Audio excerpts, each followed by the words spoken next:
21वां अध्याय। फिर मैंने नए आकाश व नई पृथ्वी को देखा, क्योंकि पहला आकाश और पहली पृथ्वी जाती रही थी। यह 1000 वर्ष के बाद की घटना है।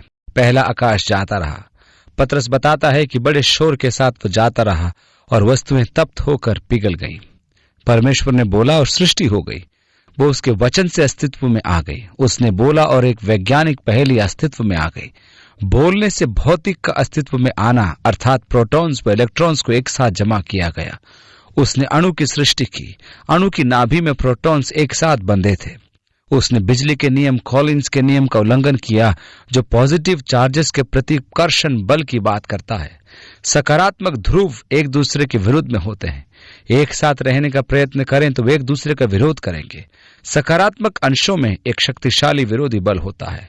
एटम बम हमें अणु के सही गुणों को दर्शाता है, क्योंकि एटम के केंद्र में छोटे छोटे गतिशील न्यूट्रॉन्स होते हैं जो प्रोटॉन के संतुलन को विचलित कर देते हैं।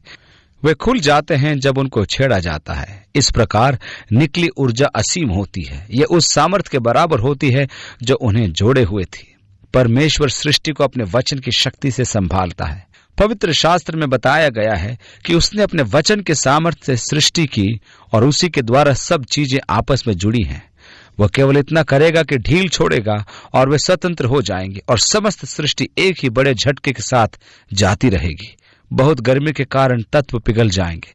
समस्त भौतिक सृष्टि जो प्राकृतिक नियमों का पालन करती है, क्षण भर में अपने अस्तित्व को खो देगी। परमेश्वर कहता है, देखो मैं सब वस्तुओं की नई सृष्टि करूंगा। यशायाह 66 में लिखा है कि एक नया आकाश और नई पृथ्वी होगी और पिछले को मन में याद भी नहीं किया जाएगा। उसके बाद हम आपस में बैठकर यह नहीं कहेंगे, देखो पृथ्वी पर हम कैसे थे। परमेश्वर हमारे मस्तिष्क में से उन सारे डीएनए मॉलिक्यूल्स को हटा देगा जिनमें वे यादें बसती हैं। उन्हें कभी याद भी नहीं किया जाएगा। और आगे लिखा है, पहला आकाश और पहली पृथ्वी जाते रहे, समुद्र भी न रहा। अब जो समुद्र का आनंद लेते हैं उनके लिए दुख की खबर है, क्योंकि समुद्र न रहा। परंतु मेरा विश्वास है कि परमेश्वर उससे भी उत्तम कुछ करेगा। दूसरी आयत। फिर मैंने पवित्र नगर नए यरूशलेम को स्वर्ग पर से परमेश्वर के पास से उतरते देखा, और वो उस दुल्हन के समान थी जो अपने पति के लिए श्रृंगार किए हो। अब ये नया यरूशलेम चांद की तरह नई पृथ्वी का चक्कर लगाएगा। मेरा विश्वास है कि नया यरूशलेम पृथ्वी का चक्कर लगाएगा। वह लगभग चांद के क्षेत्रफल का होगा। वह गोल के बदले चौकोर रूप में होगा और उसकी प्रत्येक भुजा 1400 मील की होगी। यदि उस समय भी हम मापों का प्रयोग करेंगे तो हम तो पृथ्वी के धरातल पर होंगे, परंतु यदि एक घन पर माप के हिसाब से रहेंगे तो 1400 मील के इस घन का क्षेत्रफल क्या होगा। फिर सिंहासन से मैंने किसी को यह कहते हुए सुना कि देख, परमेश्वर का डेरा मनुष्यों के बीच में है। वो उनके साथ डेरा करेगा और वे उसके लोग होंगे, और परमेश्वर आप उनके साथ रहेगा और उनका परमेश्वर होगा, और वो उनकी आंखों के सब आंसू पोंछ डालेगा। और उसके बाद मृत्यु न रहेगी और न शोक, न विलाप, न पीड़ा रहेगी। पहली बातें जाती रहीं। कोई शारीरिक कमजोरी नहीं, न थकान होगी। 5वीं आयत में लिखा है, और जो सिंहासन पर बैठा था उसने कहा कि देख, मैं सब कुछ नया कर देता हूं। फिर उसने कहा कि लिख ले, क्योंकि ये वचन विश्वास के योग्य और सत्य है। यह स्वप्न सा लगता है, नहीं, यह परियों की कहानी का सा लगता है। सत्य होने के लिए अत्यधिक भला है। ये इतना अच्छा है जो हमारे सोचने से बाहर है। परमेश्वर कहता है, ये बातें लिख ले, क्योंकि ये विश्वास के योग्य और सत्य है। और जो वो कह रहा है, परमेश्वर सत्यापन कर रहा है। आप उस पर विश्वास कर सकते हैं, उस पर भरोसा कर सकते हैं। 6ठी आयत। फिर उसने मुझसे कहा, ये बातें पूरी हो गई हैं। मैं अल्फा और ओमेगा, आदि और अंत हूं। यीशु मसीह को हमारे विश्वास का कर्ता कहा गया है, आरंभ व अंत।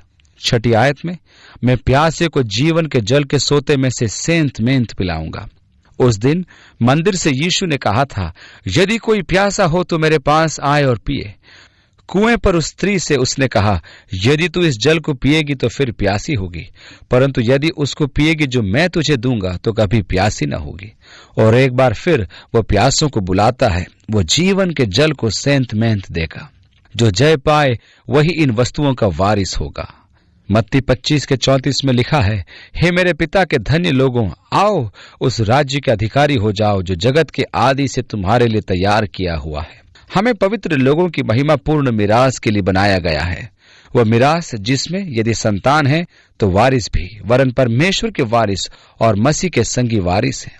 वे इस समस्त नई सृष्टि के उत्तराधिकारी होंगे जो परमेश्वर बनाने वाला है, और उसके साथ पूर्ण आनंद हमारा होगा। 7वीं आयत में लिखा है, और मैं उसका परमेश्वर हूंगा और वो मेरा पुत्र होगा।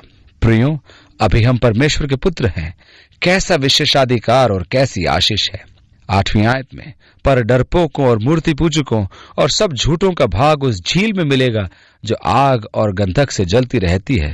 ये दूसरी मृत्यु है। ये स्वर्गदूत थे जिनके पास 7 अंतिम कटोरे थे। एक ने धार्मिक बाबुल का पतन उसे दिखाया। फिर जिन 7 स्वर्गदूतों के पास 7 पिछली विपत्तियों से भरे हुए 7 कटोरे थे, उनमें से एक मेरे पास आया और मेरे साथ बातें करके कहा, इधर आ, मैं तुझे दुल्हन अर्थात मेमने की पत्नी दिखाऊंगा। और वह मुझे आत्मा में एक बड़े और ऊंचे पहाड़ पर ले गया और पवित्र नगर यरूशलेम को स्वर्ग पर से परमेश्वर के पास से उतरते दिखाया। परमेश्वर की महिमा उसमें थी और उसकी ज्योति बहुत ही बहुमोल पत्थर अर्थात बिल्लौर के समान यशब की नाई स्वच्छ थी। क्या आपने कभी देखा है कि क्रिस्टल में ज्योति के प्रतिबिंब को या हीरे में से निकलती चमक को कभी आपने देखा है? और उसके शहरपना बड़ी ऊंची थी और उसके 12 फाटक और फाटकों पर 12 स्वर्गदूत थे और उस पर इसराइलियों के 12 गोत्रों के नाम लिखे थे। उस भीड़ में वे पुराने नियम के समय के विश्वासी भी थे, इब्राहिम और वे सब जो विश्वास के द्वारा धर्मी ठहराए गए थे, और उसकी नींवों पर कलीसिया के प्रतिनिधियों अर्थात प्रेरितों के नाम लिखे थे। 13वीं आयत से आगे 3 फाटक थे और नगर की शहरपना के 12 नेवें थीं और उन पर मेमने के 12 प्रेरितों के नाम लिखे थे। और जो मेरे साथ बातें कर रहा था उसके पास नगर और उसके फाटकों और उसके शहरपना को नापने के लिए एक सोने का गज था, और वह नगर चौकोर बसा हुआ था और उसकी लंबाई चौड़ाई के बराबर थी। और उसने उस गज से नगर को नापा तो 750 कोस का निकला। उसकी लंबाई, चौड़ाई और ऊंचाई बराबर थी। और उसने उसके शहरपना को मनुष्य के अर्थात स्वर्गदूत के नाप से नापा तो 144 हाथ निकली। एक हाथ लगभग 18 इंच का था और दीवार की ऊंचाई लगभग 200 फीट थी। और आगे लिखा है, और उसकी शहरपना की जुड़ाई यशब की थी और नगर ऐसे चोखे सोने का था जो स्वच्छ कांच के समान हो। और उस नगर के नेवें हर प्रकार के बहुमूल्य पत्थरों से संवारी हुई थी। पहली नेव यशब की थी, दूसरी नीलमणि की, तीसरी लालड़ी की और चौथी मरकत की, 5वीं गोमेदेक की, 6वीं माणिक्य की, 7वीं पीतमणि की, 8वीं पेरोज की, 9वीं पुखराज की, 10वीं लहसीनिय की, 11वीं धूम्रकांत की और 12वीं यालूत की। और 12 फाटक 12 मोतियों के थे। एक एक फाटक एक एक मोती का बना था और नगर की सड़क स्वच्छ कांच के समान चोखे सोने की थी। मैं सोचता हूं कि परमेश्वर हमें यह इसलिए दिखा रहा है कि स्वर्ग के मूल्य यहाँ की तुलना में बिल्कुल भिन्न है। जिसको हम अति बहुमूल्य समझते हैं, जिसके लिए लोग झूठ, हत्या, चोरी करते हैं, उनका वहां कोई मूल्य नहीं, वह केवल बालू समान है। 22वीं आयत, और मैंने उसमें कोई मंदिर न देखा, क्योंकि सर्वशक्तिमान प्रभु परमेश्वर और मेमना उसका मंदिर है। मंदिर की आवश्यकता ही नहीं, क्योंकि अब परमेश्वर हर स्थान पर उपलब्ध है। वह अपने लोगों के साथ रहता है। कोई मिलने की स्थान की आवश्यकता नहीं, क्योंकि जहां जाकर आप उससे मिल सके, उसका निवास अपने लोगों में है। आगे लिखा है, और उस नगर में सूर्य और चांद के उजाले का प्रयोजन नहीं, क्योंकि परमेश्वर के तेज से उसमें उजाला हो रहा है और मेमना उसका दीपक है। 24वीं आयत से आगे, और जाति जाति के लोग उसकी ज्योति में चले फिरेंगे और पृथ्वी के राजा अपने अपने तेज का समान उसमें लाएंगे। और उसके फाटक दिन को कभी बंद न होंगे और रात वहां न होगी। और लोग जाति जाति के तेज और वैभव का सामान उसमें लाएंगे। और उसमें कोई अपवित्र वस्तु या घृणित काम करने वाला या झूठ का गढ़ने वाला किसी रीति से प्रवेश न करेगा, पर केवल वे लोग जिनके नाम मेमने के जीवन की पुस्तक में लिखे हैं। परमेश्वर पृथ्वी पर नया क्रम और नई पृथ्वी बनाएगा। ये अति संभव है। आप परमेश्वर को सीमित नहीं कर सकते। ऐसा कोई प्रमाण नहीं कि पृथ्वी पर परमेश्वर की सृष्टि का प्रथम क्रम मनुष्य है। मनुष्यों में पहला आदम था और उसके बाद उसकी जाति के अनुसार, परंतु परमेश्वर ने उससे पहले किन बुद्धिमान प्राणियों की सृष्टि की कौन जानता है। हमारे बाद वह किस प्रकार की सृष्टि करेगा कौन जानता है। परमेश्वर ने बहुत सी बातें गुप्त रखी जो हमें अभी बताई नहीं गई हैं। वह इतिहास का एक तेजोमय समय होगा जब लोगों को परमेश्वर के भेदों का ज्ञान होगा, अर्थात उन सत्यों का जो अब तक प्रकट नहीं हुआ है। कलीसिया भी एक भेद है। परमेश्वर ने कलीसिया के सत्य को नए नियम के समय तक प्रकट नहीं किया। पौलुस ने कहा, उसने ये बातें पुराने नियम के भविष्यद्वक्ताओं से छिपाई, परंतु अब उन्हें हम पर प्रकट किया है। बड़ी महिमा की बातें उसमें हैं। उस समय देश देश भी होंगे, परंतु उस नगर में राजाओं का प्रवेश ही होगा, और हम उसके साथ राजाओं के समान राज्य करेंगे और जाति जाति की महिमा उसके सम्मुख लाएंगे।